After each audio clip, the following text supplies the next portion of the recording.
Welcome to Around the Rinks, your go-to hockey podcast.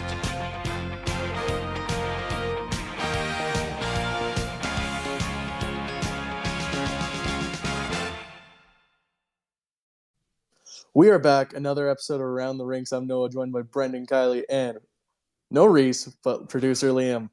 I don't know where Reese is. I told you that cartel, man. The cartel. After we haven't really heard from him since Mexico. You're saying, where's Reese? This man's sitting by a tree right now. That's the real question. He's getting out in nature. We are walking outside. Oh yeah. There's the work truck. There you go. Oh yeah. There it is. Love But that. Big time for this.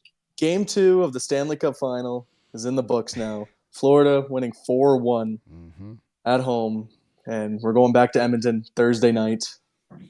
I'm not sure. I asked this the first game. You guys, three of you Edmonton Oilers fans, how are you guys feeling?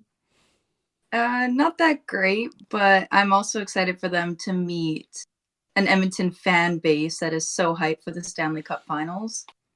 So I saw somebody say, "Wait till they come to Edmonton." So I've seen so many teams, and especially this series, multiple series, come back from a 2-0. So I'm not like gonna cry, but I'm close. I think that Edmonton crowd, though, will be a little quieter than what it would have been, say, if Edmonton had gone game 1 and 2. The vibes around Edmonton last night were definitely at a all-time low for these playoffs so far, just in terms of the belief is kind of wavering right now. At first game 1, it was, okay, we played fantastic. We just couldn't beat Bob. Game 2 was, no, we just got beat by a better hockey team last night. So we will see. We'll see what game 3 and 4 has to hold. The series is not over by any means, but yeah, it's not looking good, bruv. Brendan, how you feeling? Absolutely nothing to add to that. Spot on with all of it. And yeah, I wasn't scared after game 1. I thought they played a great game. Florida looked beatable. Bob was the issue. Bob gives up a first shot 5-hole goal. There it is. Maybe this guy looks beatable. Who knows? But he only got 7 shots through 2 periods and then kind of cranked it up in the third. And it was too little too late. And, no real quality chances. It's kind of scary as an Oil fan. And I think, like Liam said, the city's feeling it. Yeah. I do want to give the Oilers credit for killing off a 5-minute penalty. That was absolutely insane. I was like, I think they're scoring on us for sure. And I think a lot of the reffing was very questionable. We might as well start on that 5-minute major, because that was pretty early on in the game. Shout out to Warren Fogle for having 1:45 of ice time in game 2. Good for him. I don't even know if he had a shower after that game. There's no point. He didn't even sweat. But yeah, I'll let you guys take it away in terms of what you thought on the hit, the penalty, the kind of ensuing power play. What do you guys think? I think with everything called this game, I think this one's not the most controversial one. I don't think Fogle did anything malicious there. I think it's just the part of the game. It just happened so fast. It looks a lot worse because Lushranen does try to avoid the hit and clearly moves his legs out of the way. So it makes the leg extension from Fogle look a lot worse. So I do get the 5-minute in the game misconduct. I don't think he gets suspended or even fined probably. But I don't know. Lushranen definitely looked hurt there. And I'm sure he was still hurting the night after. The hit on Janmark was dirtier than Fogel's hit because that was on purpose. And that was pretty rough. And I think Fogey should have been too. There was no blood. Yeah. Oh. No blood. No blood. Just a no blood. It's decapitated knee. No blood. He's good. Play on. No blood. I don't know. I don't think it was on purpose.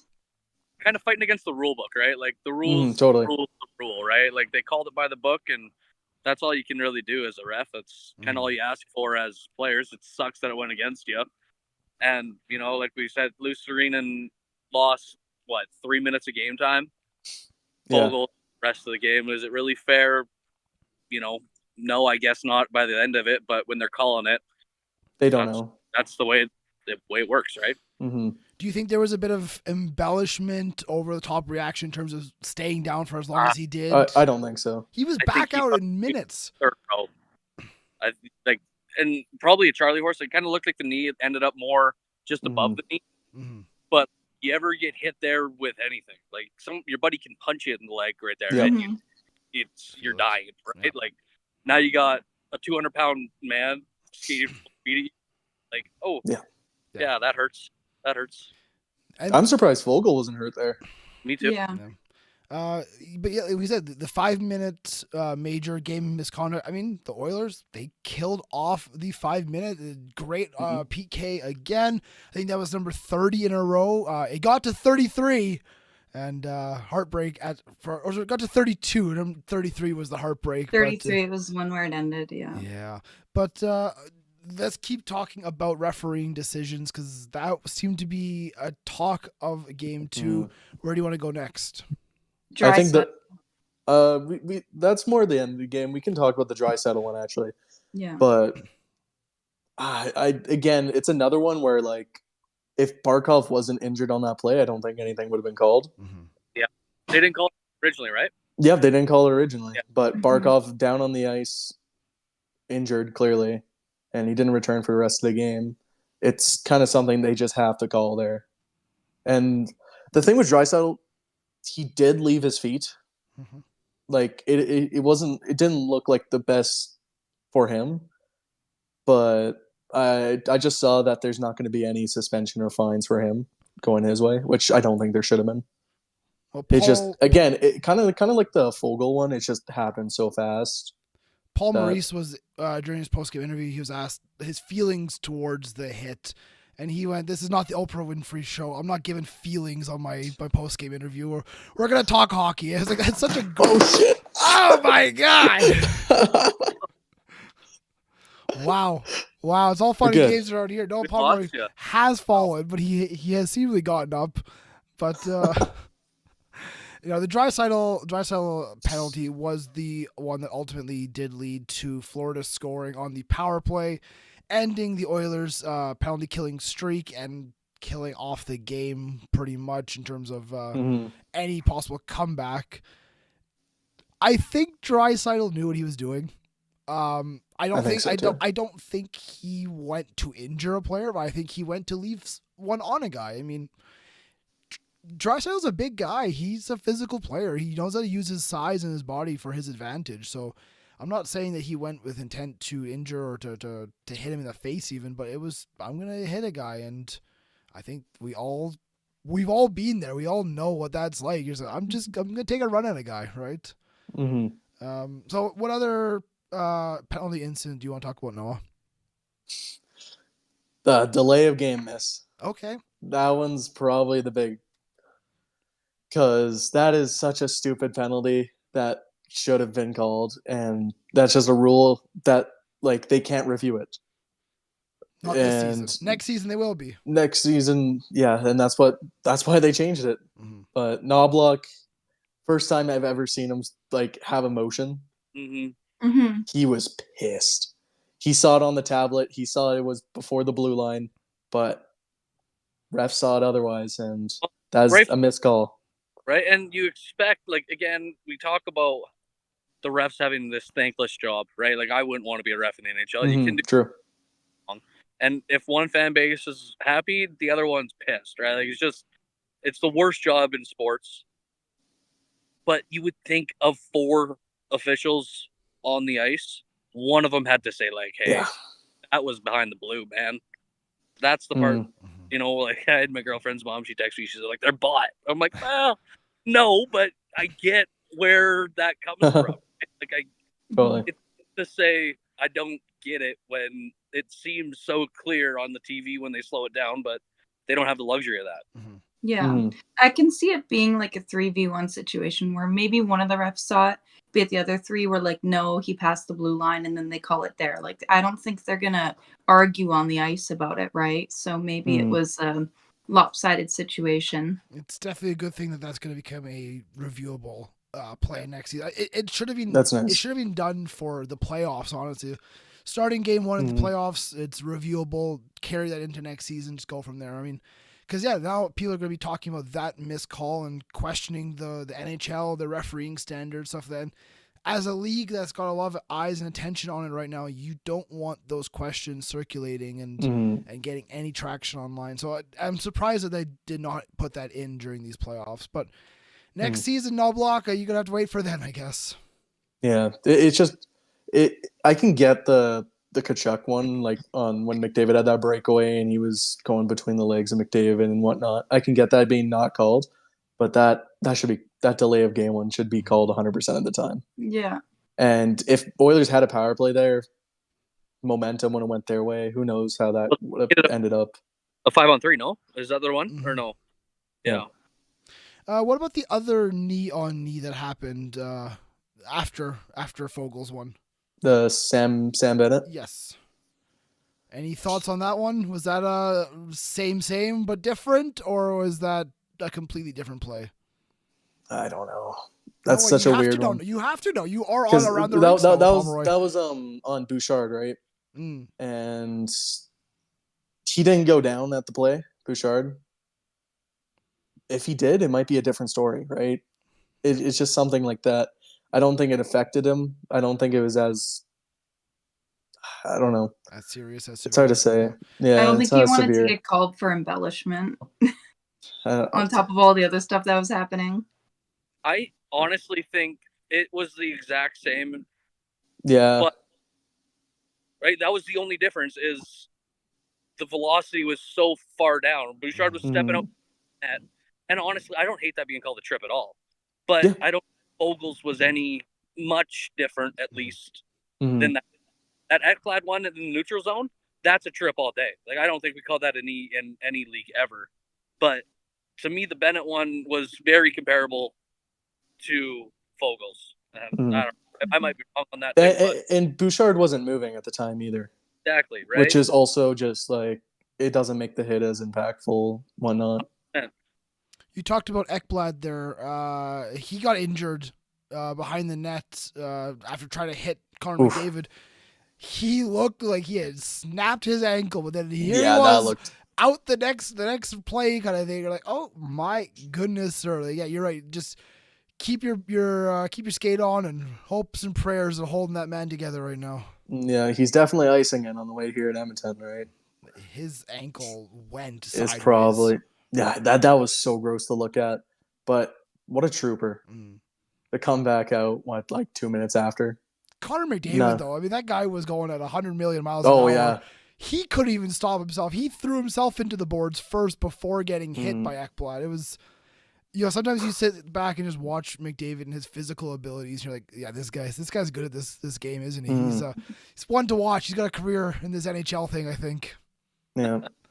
That's a dangerous play, though. Like, that could always end horribly for, like, McDavid as well.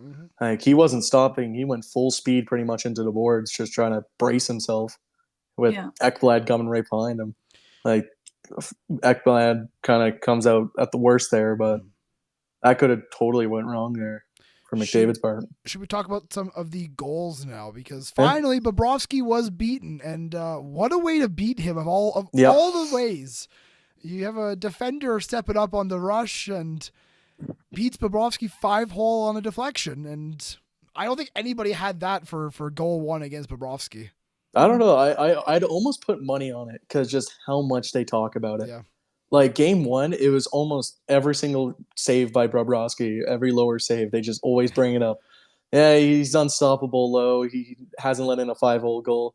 So, and they just kept bringing it up in the intermissions too. I was like, okay, I get it. And there, Elias Ekholm snipes one, rips it, 5-hole, and beats him. It was a 2-on-1 too. It was. It was and a great time to score too. Yeah, it was like, I don't know. It's just, I think Bob was probably expecting a pass there.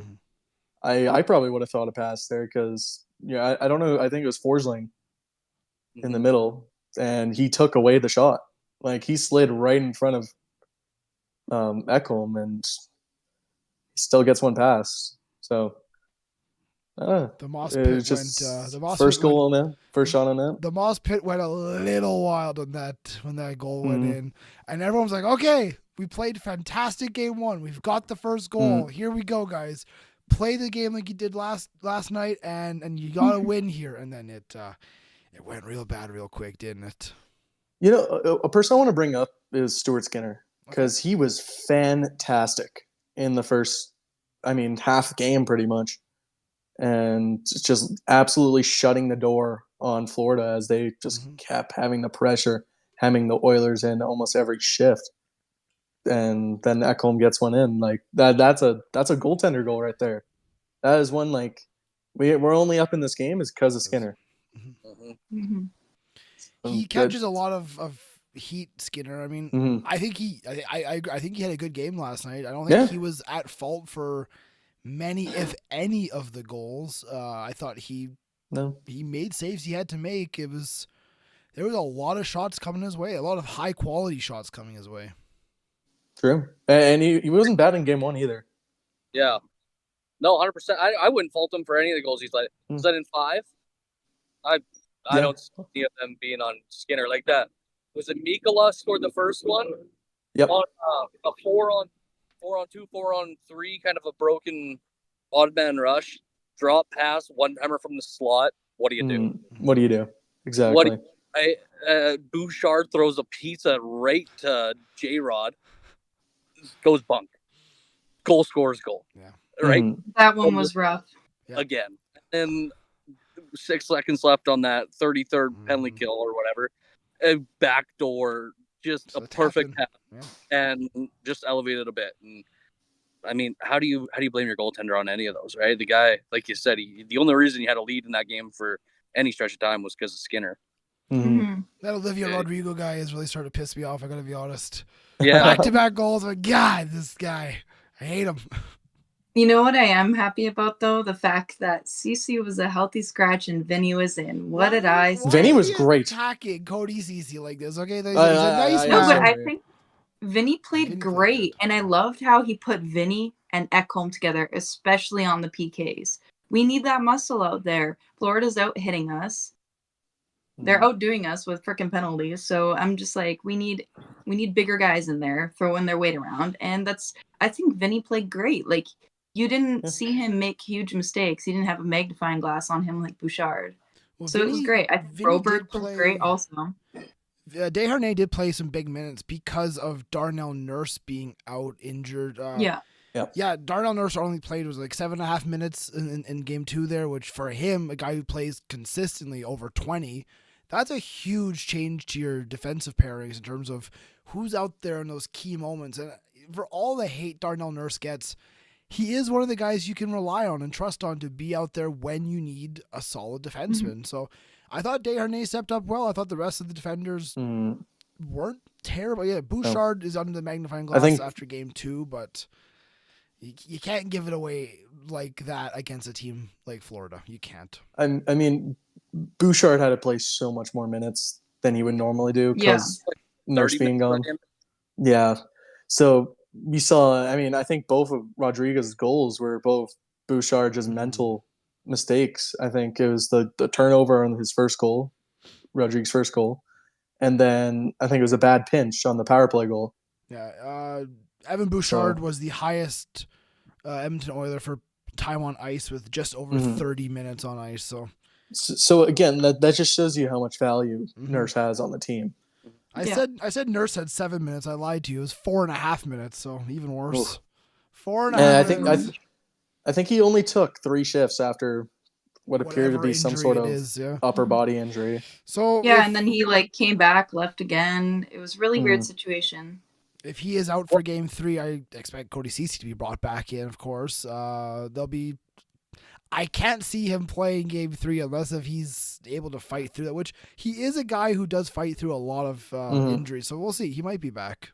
As I said, the extra day break is also great for that, right? Brendan, you're going to say something? Well, you had the time on ice thing going. How many minutes did Broberg get? Because that's a guy. Broberg had 17 minutes and 12 seconds. Damn. It's pretty good. Impressive. He's been playing lots every game, but that's a lot of minutes for a guy that the organization wanted out. Or maybe not the organization. Obviously, if the organization would have wanted him out, he would have been gone. But the fan base, at least. You know, that guy's been the whipping boy of all the prospects lately, right? Mhm. Come in and be Eric Carlson, and all of a sudden, you know, I'm not saying Yeah. he's Carlson, but he's playing 17 minutes in the Stanley Cup Final and not looking like he's out of place. He's got a right? power play totally. goal to his name this season. I mean, he came in at a time when defenders were struggling a little bit against Dallas, and he did good, right? Like you got to give him credit when he stepped up. Mhm. Well, Okay, truck started. I gotta go, fellas. But hey, take you it want to give a little score prediction, real score quick? prediction. Game 3. Game 3. Am I still off the bandwagon? Are you? That's up to you, sir. Okay. Oilers break out. Oilers pull up their socks a little bit. They open it up just like they normally do. They always have one game in the series where they blow the doors off, and it's going to be game 3 in front of the home fans. It's going to be 6-2. Woo! Ooh, Yeah. I like There it that. is. Bold. Yeah. The bandwagon's back. Okay, take it easy. Theo. Yeah, see you, buddy. I don't know if Bobrovsky's let in 6 goals all season, let alone 6 in a game. My goodness me. Well, that's if a it can shout. be done, it will be us.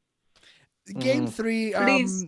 Game 3 will decide this series very, very easily. I think if Florida goes on to win Game 3, it's all over. Like there's no way Edmonton comes back from 3 down to win 4 in a row. I can't see that happening.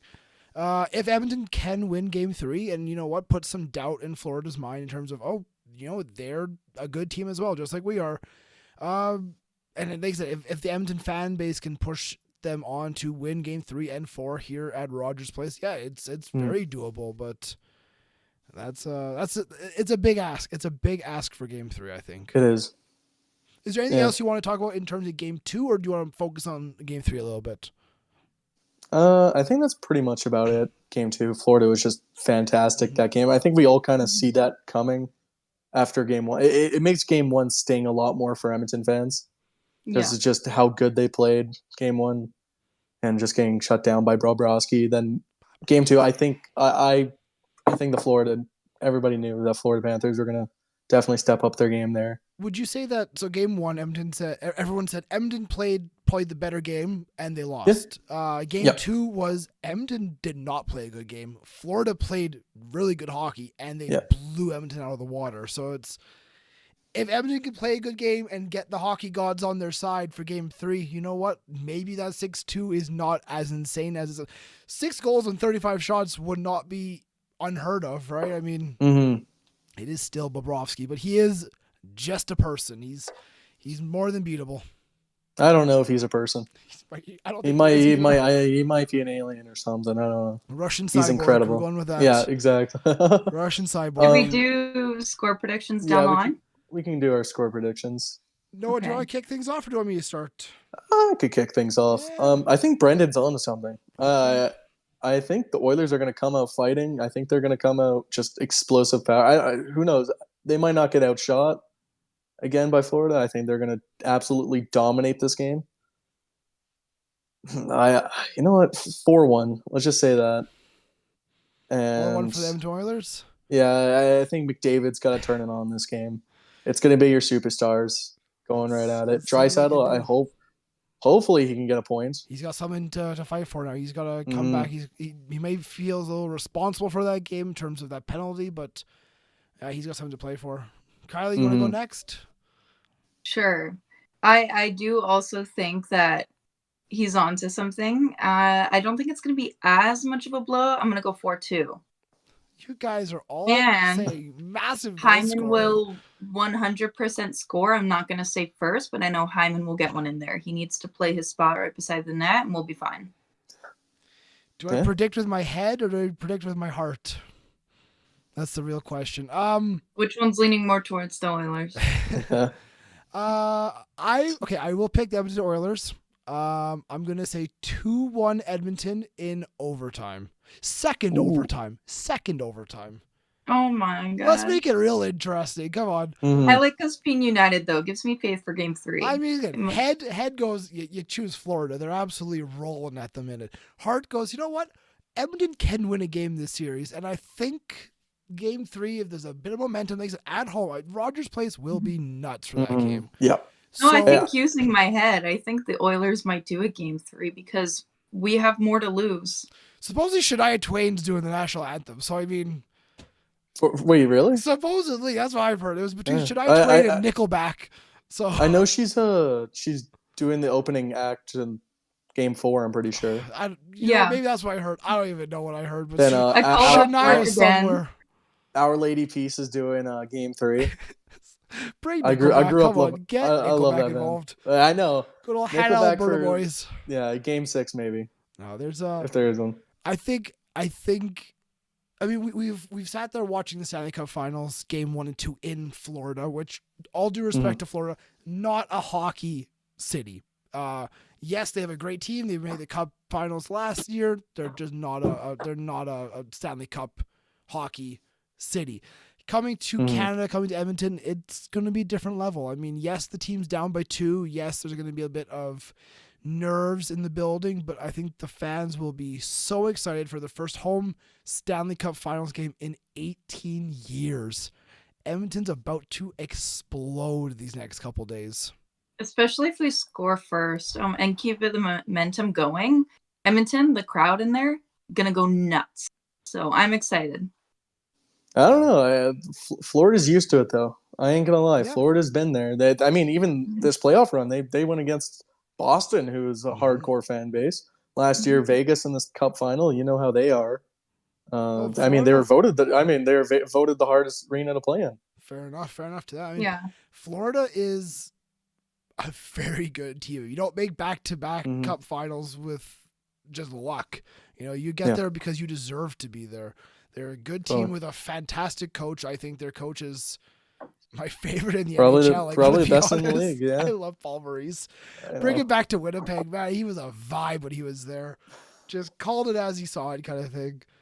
It's funny because he's always been like this, and he hasn't got the attention in Winnipeg because it's just that type of market, right? Exactly. Because now that he's in the Stanley Cup Final, everybody knows who Paul Maurice is, and just what type of person he is, and how good of a head coach he is.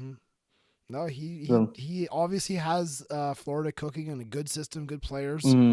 Totally. But yeah, Game 3 goes on. What day is this even? Today's Tuesday. It goes Thursday. That's the day. Game 3 Thursday in Edmonton. Make sure you are subscribed to Around the Rinks on YouTube. Follow our social medias, Instagram and Twitter, because that's where we'll be doing updates all up to the game and throughout the game as well. Catch a couple interviews live from the Moss Pit, hopefully, and all that good stuff. But yeah. Hey, I'm going to be there. Game 3 in the building, Rogers Place. Noah I'm going to be working. working for the Chell. Yeah, not a big deal or anything, but maybe if I see some cool stuff, I'll take photos and videos. Get an interview with Gene Principe. Come on. Oh, if I see him, I'm going right up to him. Stroke that hair. Okay, give him a pet. Give him a little pet. Anything else you want to say before we wrap this up? No. Go Oil. You go ahead, Noah. You do your sign out. Oh, well, we'll see you guys after Game 3. Peace out, guys. Goodbye. That has been another episode of Around the Rinks, your go-to hockey podcast. We'll see you next time.